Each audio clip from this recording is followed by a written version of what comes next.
Dios les bendiga mucho. Hay 30 personas conectadas en YouTube, más todos los que estamos acá. Así que gloria al Señor por eso.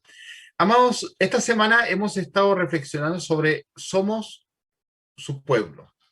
Y, y una de algo que he dicho muchas veces, pero quizás para aquellos que nos siguen por primera vez en nuestras redes, eh, es que Amisadai nunca fue un nombre que nosotros elegimos. Yo era capellán del Colegio Baptist College y una vez uno de los sostenedores me dice, sería bueno, nosotros ya nos estábamos reuniendo, éramos como 5, 10 personas máximo, y, y me dice el sostenedor, sería bueno que, que la misión que está acá en el colegio se llame Amisadai. Y me repitió muchas veces eso. Entonces, a buen entendedor, pocas palabras. Cuando un sostenedor o un dueño de un colegio te dice, podría llamarse, lo que te está diciendo, póngale el nombre a Misaday. Así que de ahí le pusimos, nos llamamos por mucho tiempo Comunidad Amisaday o la Comunidad Bautista Amisaday. Después tuvimos problemas porque se nos aconsejó sacar el nombre comunidad porque existía la comunidad cristiana en ese tiempo. Entonces, tuvimos que después llamarnos Misión Bautista Misaday y hoy día nos llamamos Iglesia Bautista Misaday, pero la gran mayoría de la gente nos conoce por Amisaday. Pero Amisaday, algunos creen que significa Amisa Bay, Amisabai, otros tienen otros términos, pero Amisabai es una palabra compuesta que significa mi pertenencia, mi pueblo, mi pueblo. Y la transliteración del diccionario Strong o la concordancia Strong, que es la que se usa mucho para las palabras en griego o en hebreo, es la palabra a mi pertenencia, Sadai, Chadai, transliteración, que significa mi pueblo, el pueblo del Todopoderoso. Así que cuando a usted le pregunte qué significa Misadai, usted tiene que decir pueblos del Todopoderoso o somos el pueblo del Todopoderoso. Entonces, tiene mucho sentido el compartir esta semana sobre somos pueblo de Dios. Ayer fui muy bendecido, muy regaloneado de tempranito. Eh, Fui muy bendecido a través de los mensajes. Fui muy bendecido a través de las cartitas. Fui muy bendecido. Los regalitos, nos trajeron un rico almuerzo, pastelitos. Uno, entonces, pensaba en la tarde y decía, esto no es posible si no fuésemos pueblo. Y Pedro dice que somos un pueblo adquirido por Dios, un real sacerdocio, una nación santa. Y somos llamados también para anunciar las virtudes de aquel que nos llamó de las tinieblas a su luz admirable. Entonces, el ser pueblo de Dios significa un tremendo privilegio, un tremendo honor. El ser llamado iglesia, el ser llamado hijos de Dios, es un tremendo privilegio, es un honor tremendo de parte del Señor. El gran problema está que a veces hemos perdido la esencia de lo que significa eso. Y hemos caído en nuestras rutinas. Y hemos hecho del evangelio algo rutinario. Y eso es lo triste. Hemos hecho algo netamente eh, práctico, habitual, un hábito, pero hemos a veces desconectado esa esencia de pasión, de amor, de compromiso, de llenarnos, de valorar realmente lo que somos en los brazos del Señor. Entonces, hace un tiempo atrás yo les decía que vivir, ¿qué vivir?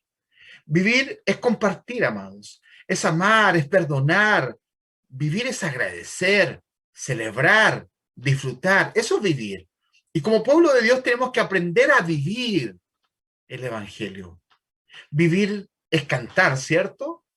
Vivir es adorar, es celebrar. Vivir es bailar. Yo tengo menos ritmo que una gotera, pero cuando cantábamos en el templo de alabanza rápida, yo me las saltaba, me las bailaba y me da lo mismo lo que pensara el resto, porque era mi adoración con el Señor. Obviamente todo decentemente y en orden. pero también es vivir, significa también llorar. Hemos llorado en la intimidad, en el silencio, pero también hemos llorado juntos. Nos hemos abrazado y sin palabras hemos llorado.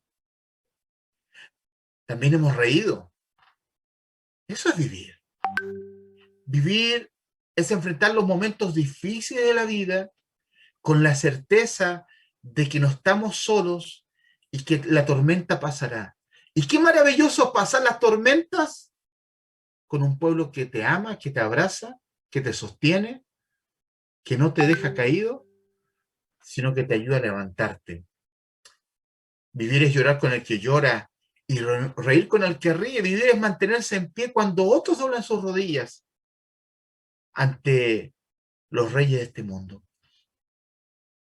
Vivir es gritar de lo más profundo de nosotros: ya no vivo yo, mas vive Cristo en mí. Y eso hace la esencia de lo que somos como pueblo. Somos un pueblo que ama al Señor, que busca al Señor, que aprende a conocer del Señor, y eso nos ayuda a nosotros a entender que el Evangelio es algo maravilloso. Vivir es algo más que respirar, es tener una razón por la cual debemos invertir todo el ser. Porque en la vida podemos ser historia o podemos ser una noticia. Y lo digo siempre: si quieres ser noticia, salta de un banco y ni un problema. O pégale a un político y lo más probable es que vas a salir en todos los medios de comunicación. Pero hacer historia es marcar, es dejar huella, es dejar una línea marcada, una ruta marcada para los que vienen atrás. Entonces, cuando entendemos esto, vamos a darnos cuenta que ser pueblo de Dios va más allá de simplemente haber levantado la mano, haber sido bautizado o haber hecho una decisión de fe por Cristo. El ser cristiano tiene que ver con conectarse día a día con el Señor.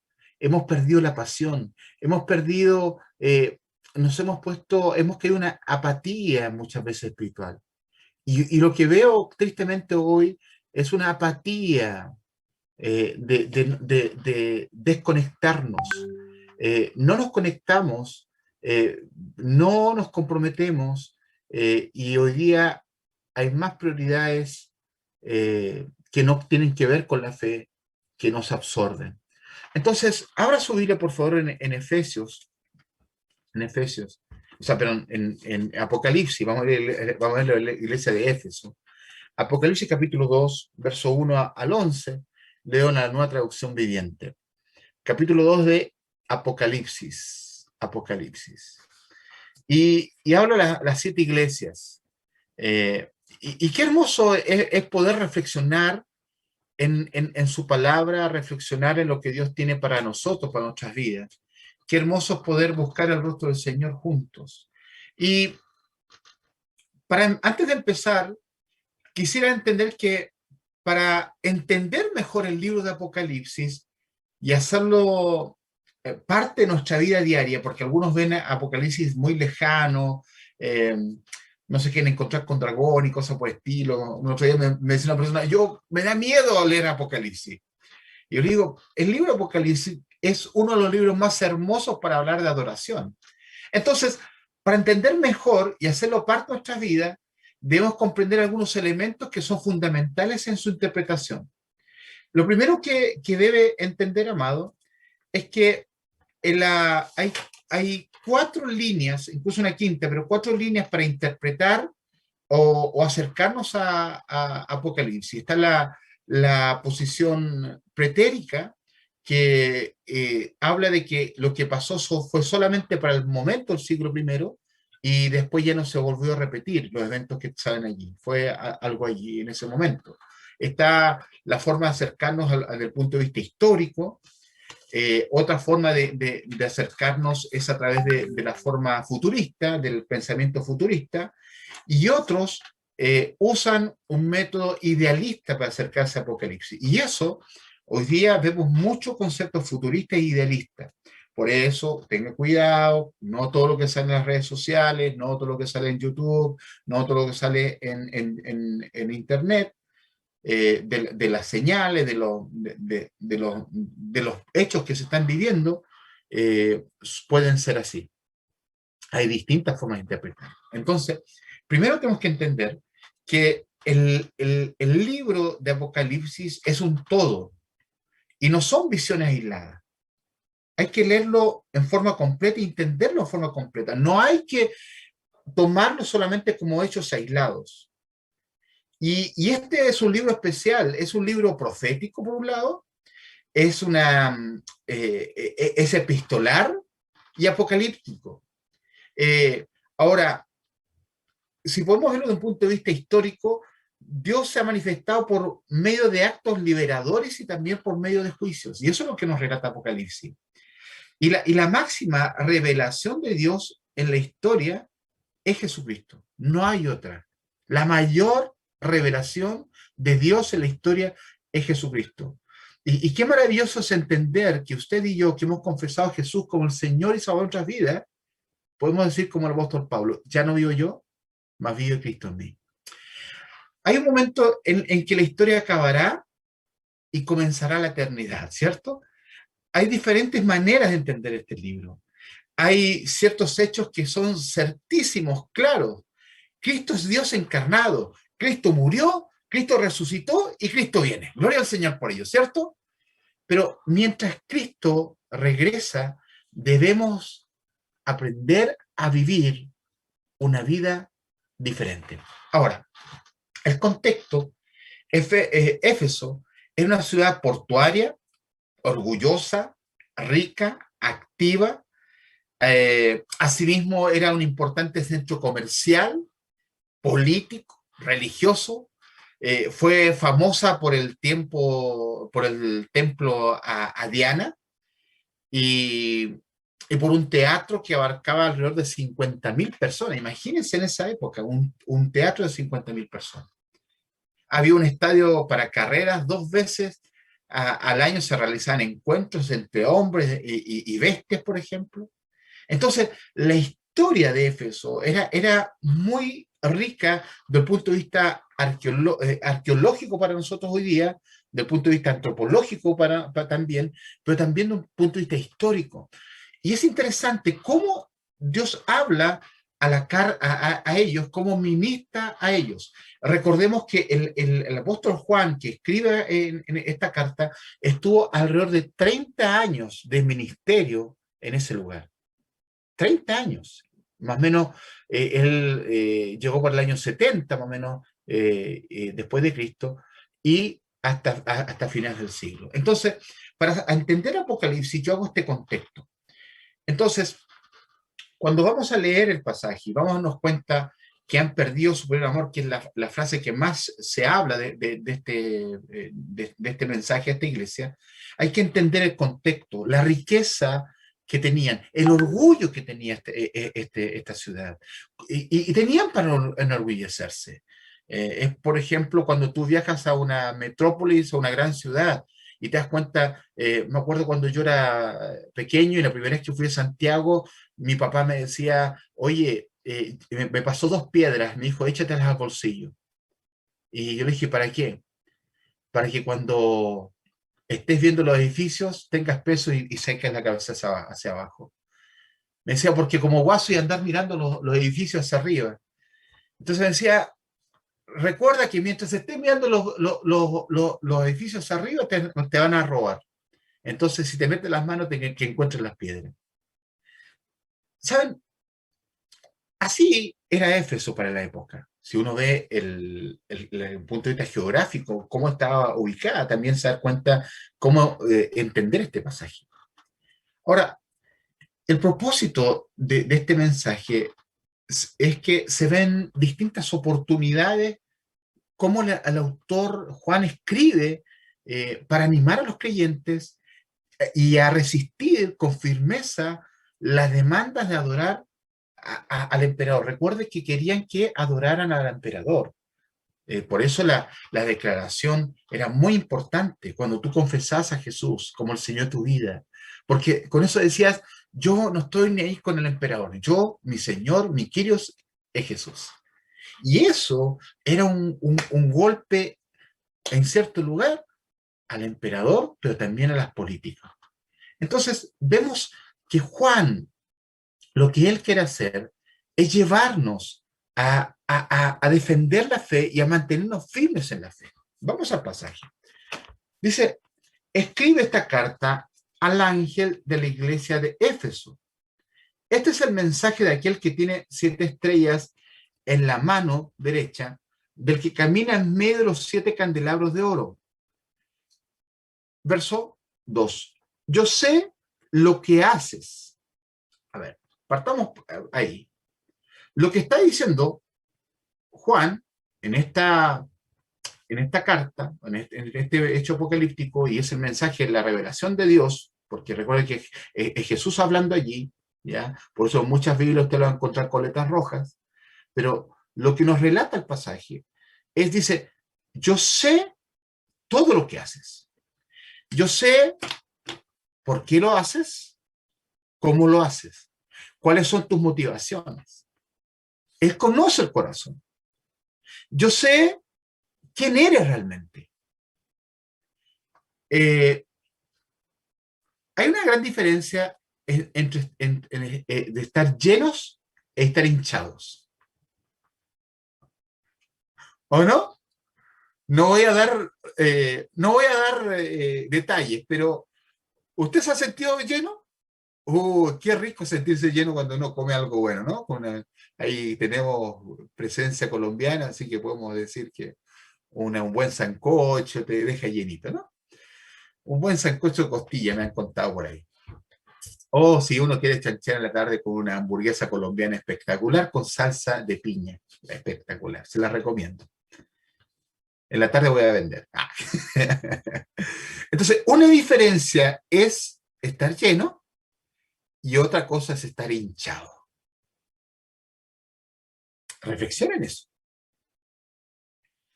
A veces la gente está hinchada de sus logros, de su orgullo, está hinchada de cómo se siente, hinchada por cómo otros lo ven, pero difícilmente está lleno.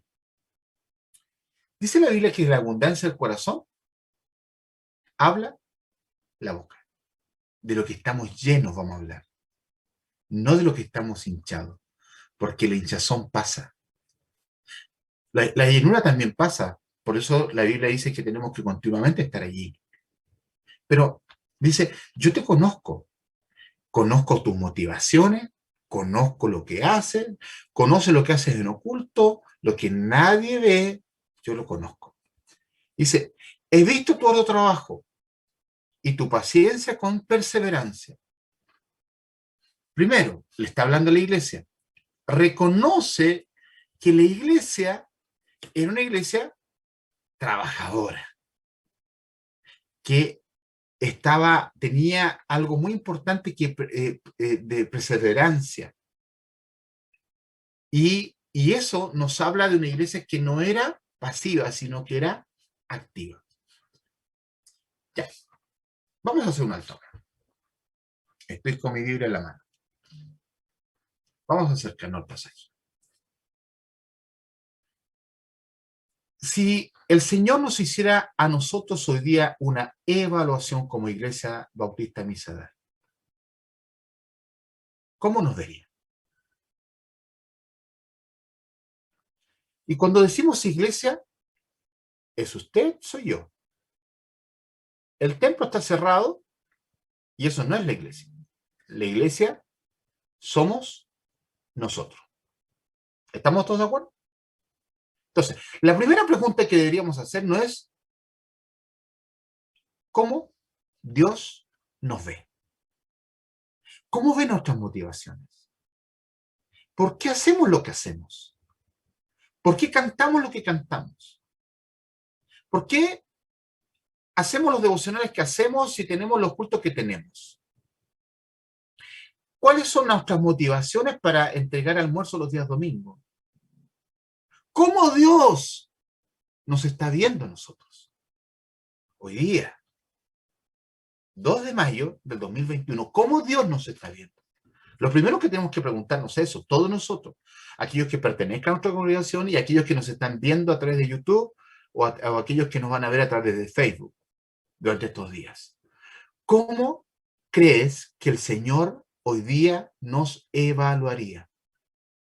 Dice, reconoce el trabajo, reconoce la paciencia y la perseverancia. Sé que no toleras la gente malvada.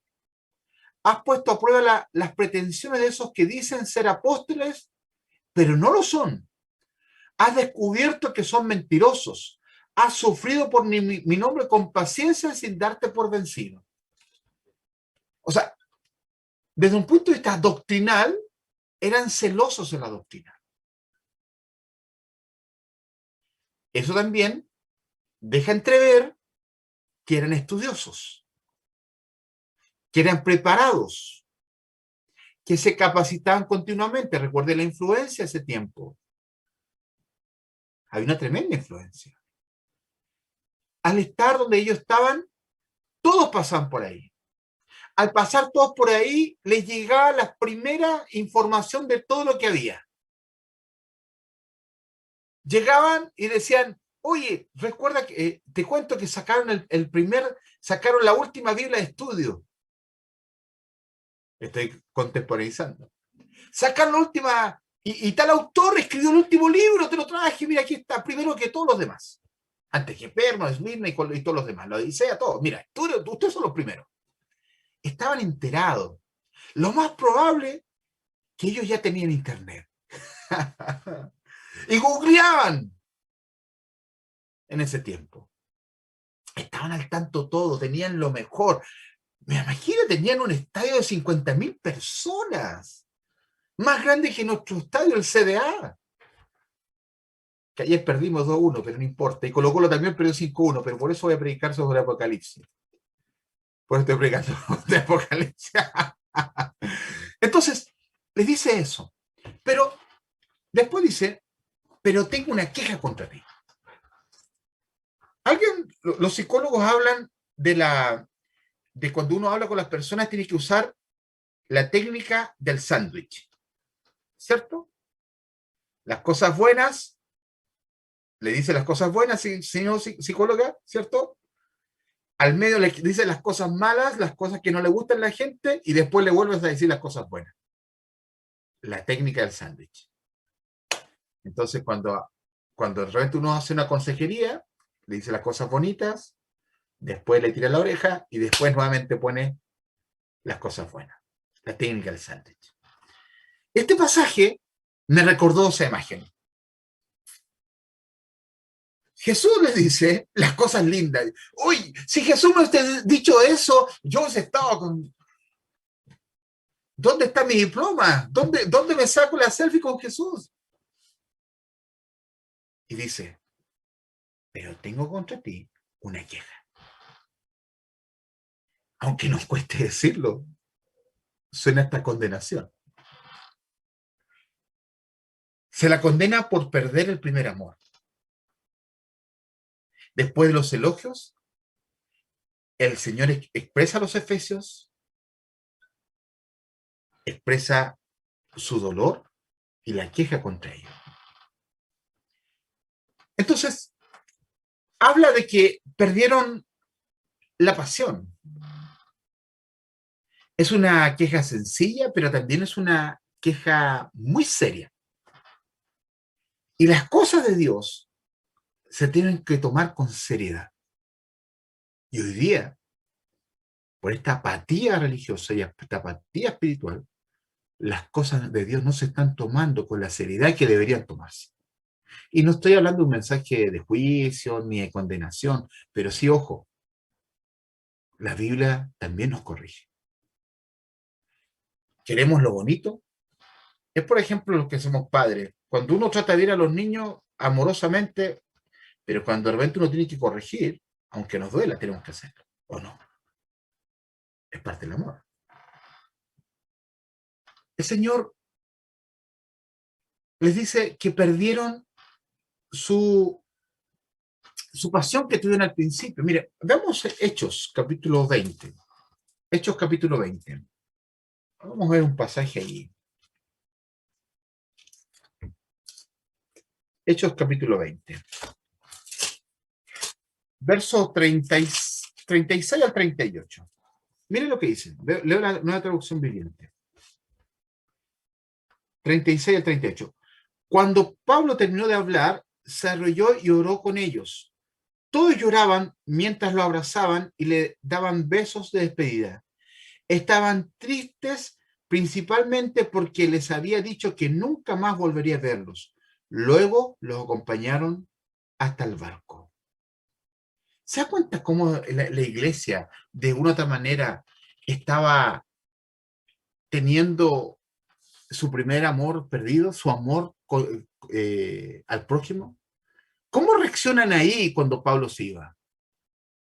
¿Cómo lloran? ¿Cómo se desatan? ¿Cómo se derraman? Uno puede tener muchas conjeturas para acercarse a entender el tema del primer amor. Pero cuando vemos el pasaje, vamos a darnos cuenta que el mensaje tiene que ver que han perdido de vista sus prioridades.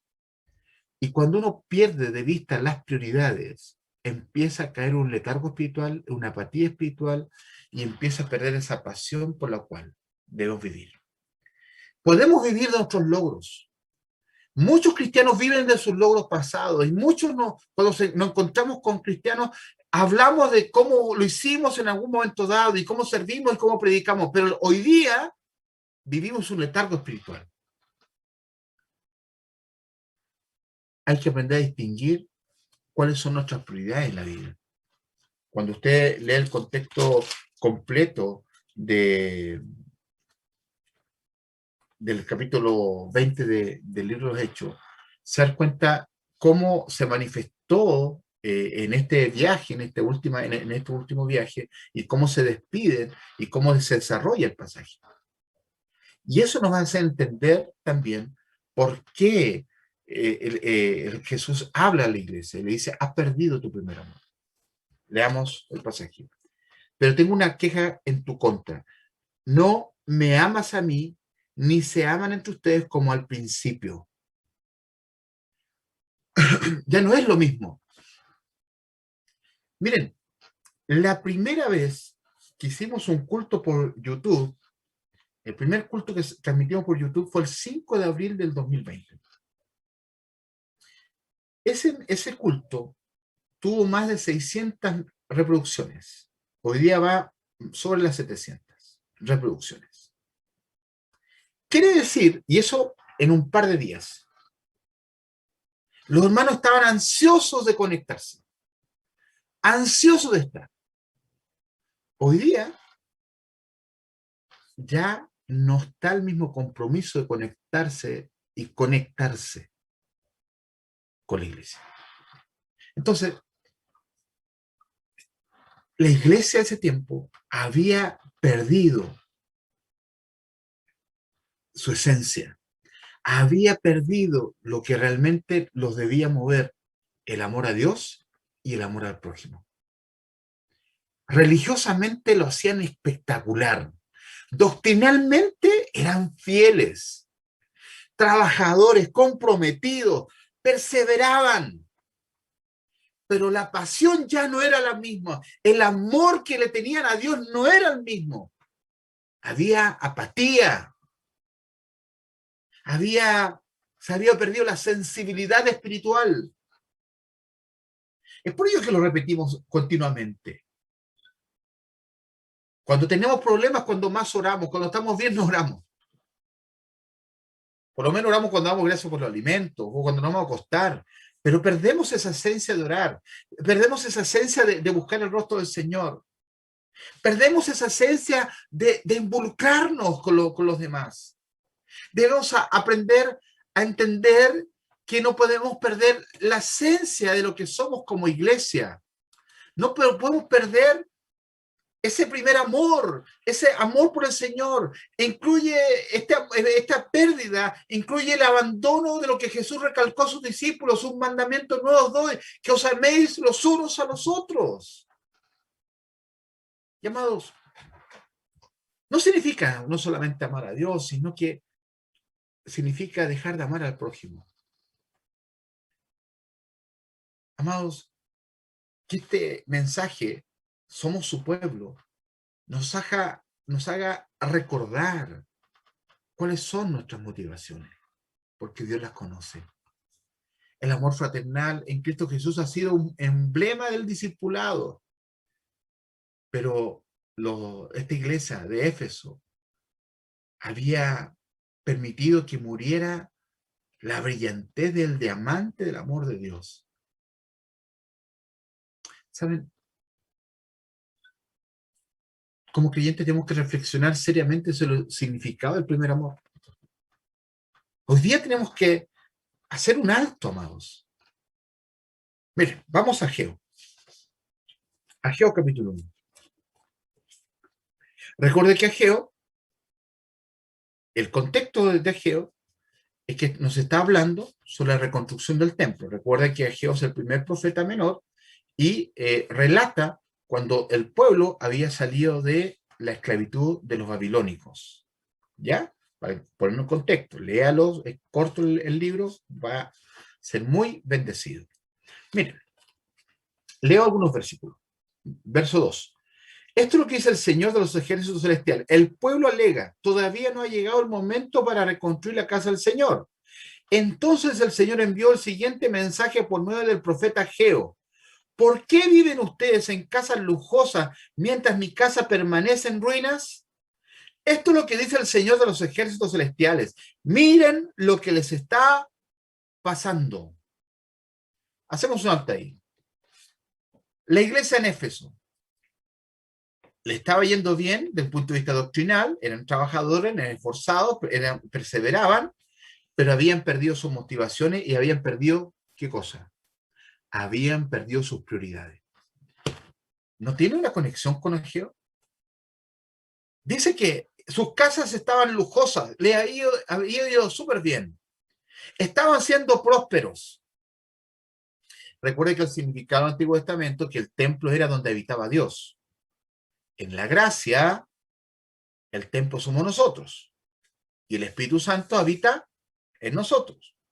Y como nosotros, como lo dije otro día, los más gorditos somos catedral del Espíritu Santo, los más gorditos son basílica del Espíritu Santo y los más flacos son punto de predicación del Espíritu Santo. No, somos templo del Espíritu Santo. Entonces, somos templo del Espíritu Santo cada uno de nosotros, ¿ya? Yo no estoy como para que alegrar todavía. Entonces, pero estoy bajando de peso. Entonces, amado, cuando entendemos este contexto, vamos a darnos cuenta que para la antigüedad el templo era muy importante, porque el templo tenía que ver con la espiritualidad, marcaba la espiritualidad, antiguamente. El ir al templo significaba sacrificio, adoración. En la gracia, nosotros somos el templo. ¿No se da cuenta lo maravilloso? Por eso la Biblia dice, no contristéis al Espíritu Santo. Y dice que somos templo del Espíritu Santo, debemos cuidarnos. Y dice, hagan un alto. Están preocupados de comprarse el último cobertor y la última lámpara, de comprarse el último living y la tele de 120 pulgadas. 16K, ya ni 4K ni 8K, 16K. O sea, una tremenda un televisor. Pero se han olvidado de mi casa. Entonces, si lo podemos ver hacia nosotros, nos hemos olvidado de nuestra espiritualidad. Si yo les pregunto, la gran mayoría de nuestros amados hermanos, la gran mayoría, hay que orar por aquellos que lo están pasando mal, pero la gran mayoría de nuestros hermanos tiene trabajo estable. Gloria a Dios por ello. La gran mayoría de nuestros amados hermanos, la gran mayoría, son bendecidos económicamente también. La gran mayoría de nuestros hermanos, la gran mayoría, les ha ido bien económicamente. Tenemos que orar por los hermanos que le está yendo difícil, que se le ha hecho muy complejo. La prosperidad bíblica no tiene que ver con plata. La prosperidad bíblica tiene que ver y abarca toda la área de nuestra vida. Pero a veces la gente ve la prosperidad solamente en el tema económico. Pero fíjese, aquí hay una queja también del pueblo. Hay una queja. Se han olvidado de reconstruir el templo. Y dice, han sembrado mucho, pero cosechado poco. Comen, pero no quedan satisfechos. Beben, pero aún tienen sed. Se abrigan, pero todos tienen frío. Sus salarios desaparecen como si los echaran en bolsillos llenos de agujeros. En saco roto, dice otra versión. Esto es lo que dice el Señor de los ejércitos celestiales. Miren lo que le está pasando. Vayan ahora a los montes, traigan madera y reconstruyan mi casa. Entonces me complaceré en ella y me sentiré honrado, dice el Señor. Le dice, dejen de preocuparse tanto de sus logros y preocúpense de reconstruir. Como soy disperso, vamos a Apocalipsis ahora. Pues vamos a Apocalipsis. Eso es un extra, ¿ya? Vamos a Apocalipsis. Reconoce el Señor su trabajo y le dice, han dejado de amarme, han dejado de amarme y amar al prójimo. Dejar el primer amor tiene que ver que hay otros amores primeros que Dios. Entonces la pregunta que debemos hacer no es, ¿qué amores están primeros que Dios? La gran mayoría de todos los canutos van a saltar y decir, no, mi primer amor es Dios, y Dios, y Dios. Y yo, de hecho, cuando me levanto en la mañana, digo, Señor, en tu nombre me encomiendo. Soy tan espiritual que me quedo dormido orando. Y me duermo en los brazos del Señor y cuando despierto digo en el nombre de Jesús, amén. ¡Uy, qué hermoso! Somos muy cuenteros los canutos a veces. Pero la espiritualidad es algo que se ve día a día, todos los días. Todos los días. Entonces, sigamos con el texto. Verso 5. Mira hasta dónde has caído. Vuélvete a mí y haz las obras que hacías al principio. Si no te arrepientes, vendré y quitaré tu candelabro de su lugar entre las iglesias, pero tienes esto a tu favor. Odias las obras malvadas de los nicolaitas igual que yo. Todo el que tenga oídos para oír, que son los labios, dijo alguien por ahí. Debe escuchar al Espíritu y entender lo que él dice a las iglesias.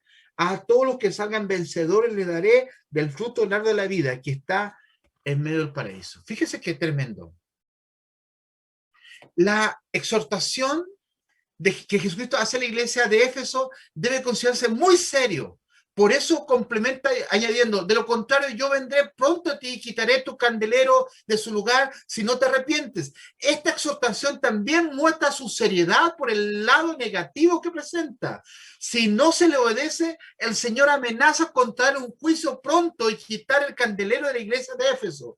Este pasaje tiene relación con el testimonio de una iglesia, así como un candelero cumple la función de emitir luz, pero que fácilmente se puede apagar. Nuestros candeleros en algún momento dados son tapados o se apagan por producto del pecado, producto del mal testimonio, producto de aquellas cosas que nos avergüenzan. Amados, como iglesia este último año hemos sido muy bombardeados en las familias, en los matrimonios, en los hogares. Yo lo digo con mucho temor y temblor. Cuide su matrimonio. Fortalezca su matrimonio. Dele prioridad a su matrimonio. Honre su matrimonio. Yo estoy viviendo tiempos complicados por mi falta de sabiduría.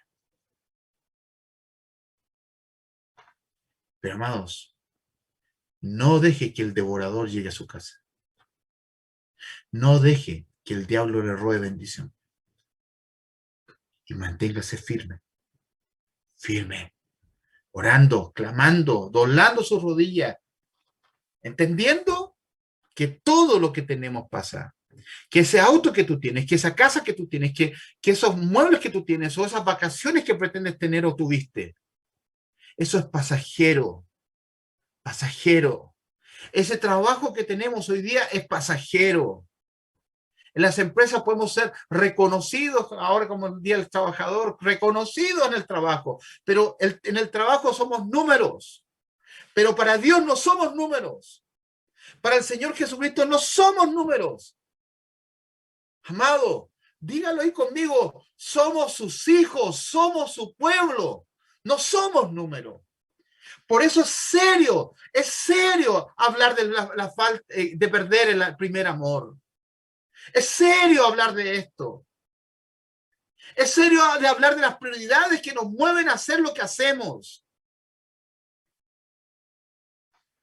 Hay que reconstruir. Hay que detenerse y ver qué estamos haciendo, cómo estamos espiritualmente. Tenemos muchos ejemplos de iglesias que estuvieron brillando, siendo testigos de Cristo, pero que ahora se han oscurecido por causa del pecado y por causa de la apatía. Con tristeza conozco muchos ministerios, amados, exitosos, brillantes, pastores elocuentes, llenos del poder del Espíritu Santo, pero que hoy día son iglesias que están destruidas producto del pecado. Que Dios nos guarde, que Dios nos fortalezca, que Dios nos dé sabiduría, que Dios nos dé temor. Pero hay un gozo también y hay una bendición prometida. No todo es malo. Recuerde que el mensaje del sándwich. Ahora viene la otra parte del sándwich. La bendición prometida. El verso 7, por ejemplo. Gozar de las delicias del reino eterno.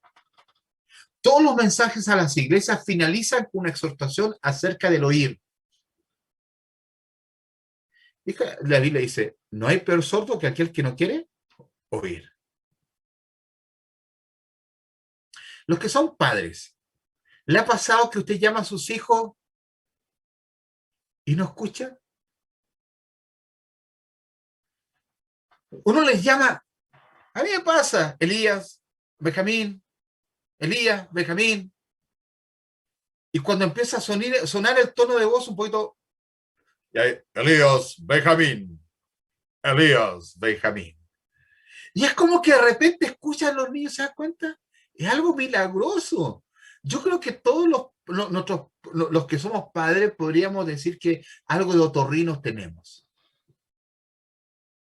Porque hacemos escuchar a nuestros hijos de distintas maneras. Bueno, conozco testimonios de que algunas hacen escuchar a través de una chancleta, pero no vamos a hablar de eso ahora, ¿ya? Pero el que tiene oído, y termina así el mensaje, el que tiene oído, oiga lo que el Espíritu dice a las iglesias. Esta declaración es de gran significado por las características que muestra. Primero, esta es una clara adaptación de la declaración del Señor Jesucristo que aparece en los evangelios sinópticos, cuando nos habla que debemos escucharle, que debemos oírle, que debemos escuchar la voz del buen pastor. Pero también nos habla del énfasis de hablar a la congregación y pasa ahora a hablarnos a personas individuales. ¿Saben qué significa esto? Que cuando uno predica el día domingo o los otros días, le predica a la multitud. Pero lo que hace el Espíritu Santo es hablarnos personalmente. ¡Wow! ¡Qué maravilloso! El Espíritu Santo nos habla individualmente. Yo soy predicador, proclamo la palabra, esparzo la palabra, pero el Espíritu Santo habla personalmente. Entonces, yo como pastor digo, repito lo que dice la Escritura. El que tiene oídos para oír, oiga.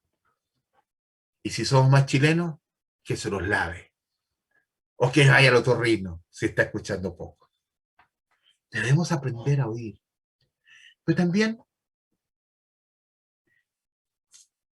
es que cuando habla esta expresión, como tercer punto, es que el Espíritu Santo nos habla individualmente, identifica nuestra necesidad y nos motiva a que volvamos a nuestras prioridades y a nuestro primer amor. Somos su pueblo. Causamos risa, pero muchos hasta nos molestan por somos iglesia, somos Amisadai. El ser tiene que ver con identificarse, con comprometerse y convivir.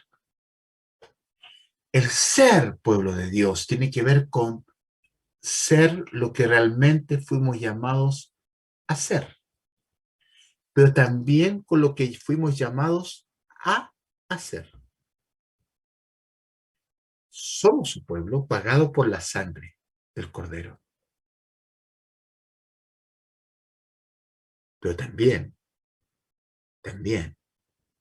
somos llamados a hacer la obra de evangelizar, de predicar, de motivar, de levantar los brazos, de ayudar a aquel que está triste, de aquel que ha perdido ese amor, que ha perdido la pasión.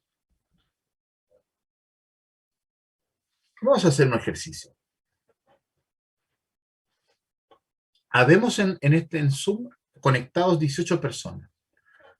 En YouTube hay 38 personas conectadas. Voy a hacer un llamado a los que están en Zoom por ahora. Le pido que llame a una familia o a una persona esta semana que no ha visto conectada. A una persona que no ha visto conectada en Zoom o que no, hace rato que no les ve. Llámela. En el nombre de Jesucristo, Señor, yo pido que pónganse en la mente, mis hermanos, ese nombre y esa persona. Amén. Y vas a tomar tu teléfono esta semana y vas a llamarle. Simplemente para orar.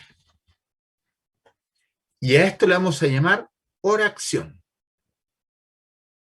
Orar y accionar. Ora, acción. Si te quiere contar de la vida, si te quiere contar cómo está, pero tu única función va a ser llamar para orar. Y si gustas al terminar dices, somos iglesia, somos Amisadai. Pero ahora, conéctate con alguien. Quizás, si darnos cuenta, hay hermanos y hermanas de nuestra congregación que están perdiendo su primer amor. Y hoy día, al igual que a Ageo, les ha ido muy bien, pero se han olvidado de reconstruir el templo. La vida espiritual se construye todos los días, hermano. Yo no vivo del pasado. No puedo vivir de oraciones pasadas. Yo vivo de oraciones diarias, de intimidad diaria. Dios es más, la intimidad con Dios es más importante en nuestra agenda, hermano. Yo siempre he sido un tipo trabajólico y quizás ahora estoy con más cosas en la cabeza. Pero si yo no orara, hermano, metería las patas continuamente. Las meto igual, pero menos. Es un decir, lo que digo es un decir.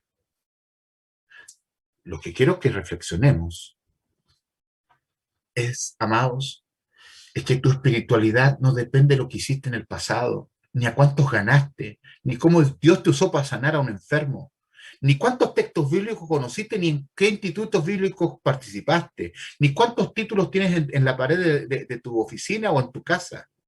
No tiene que ver con cuántas fotos con famosos cristianos te sacaste, ni presumir de cuántos viajes hiciste, ni en cuántos congresos espirituales participaste. Amado, la espiritualidad se construye todos los días y cada día. Tenemos 24 horas para conectarnos con el Espíritu Santo. Puedes doctrinalmente ser capaz, puedes ser inteligente, puedes ser un hombre muy preparado o preparada. Puedes ser celoso con las cosas de Dios y a veces actuar hasta más cristiano que Cristo mismo. Pero otra cosa es tu intimidad y tu espiritualidad y tu cercanía diaria con el Señor. Pastor, es que no tengo tiempo, yo quiero dedicarme a orar y no tengo tiempo, pero sí tienes tiempo para ver Netflix, Amazon, Disney, para ver la última novela, para llamar a este, a lo otro, tienes tiempo para chatear, para Facebook, hacer Facebook, Instagram, tienes tiempo para mandar memes a través de WhatsApp, pero no tienes tiempo para las cosas de Dios. Algo está funcionando mal. ¿Será que la sintonía hay que volverla al dial? La exhortación.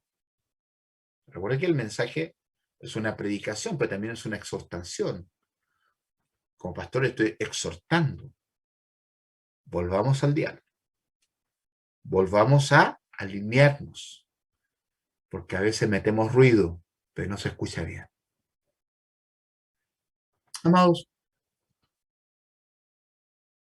la rutina nos mata. Y a veces la rutina de lo que hacemos en el trabajo, con los niños, todas las cosas, nos van matando nuestra espiritualidad. Pero la Biblia dice que todo tiene su tiempo y todo lo que se quiere bajo el sol tiene su hora. ¿Qué tal si esta semana hacemos un ejercicio? Yo lo invito a las 6 de la mañana este próximo sábado a orar. Nos juntamos 8 personas el otro día. Juntemos a orar de madrugada. No quiere decir que es más espiritual de madrugada, pero sí hay menos ruido y menos desconcentración. Yo despierto temprano, así que si alguien despierta más temprano me llaman, no tengo problema. Porque a veces tengo un problema del sueño, de hecho pido que oren por eso. Amados, yo los motivo, les exhorto. Reconozco como pastor lo maravilloso que son. Como pastor reconozco lo geniales que son. Reconozco como pastor lo fácil que me hacen la vida pastoral. Son muy lindos ustedes. Tienen un corazón tan hermoso. Tienen gestos tan lindos, hermano. Admiro el esfuerzo, admiro todo lo que hacen. Pero como pastor, y tomándome el pasaje predicado, les quiero hacer un llamado a autoevaluarnos sobre nuestras prioridades, sobre nuestro compromiso, sobre nuestra pasión y ese amor hacia Dios, ese amor hacia el prójimo, y que aprendamos a oír la voz de Dios. Les amo mucho. Oramos. Padre, gracias por tu fidelidad, por ser bueno con nosotros y ministrarnos de tantas maneras. Jesús, queremos reconstruir las áreas de nuestra vida que necesitan ser reconstruidas. Queremos sanar las áreas que necesitamos sanar en nuestra vida. Si la falta de perdón no nos permite crecer, enséñanos a perdonar. Si el odio, el rencor no nos deja crecer, queremos aprender a perdonar y a ser libres del rencor. Si la gratitud ya no es algo que está en nuestros labios, queremos ser más agradecidos. Si hemos perdido esa capacidad de orar como lo hacíamos antes, enséñanos a buscarte el rostro. Perdónanos, Señor. Nos reconciliamos contigo. Te amamos, Padre. En el nombre de Jesús. Amén.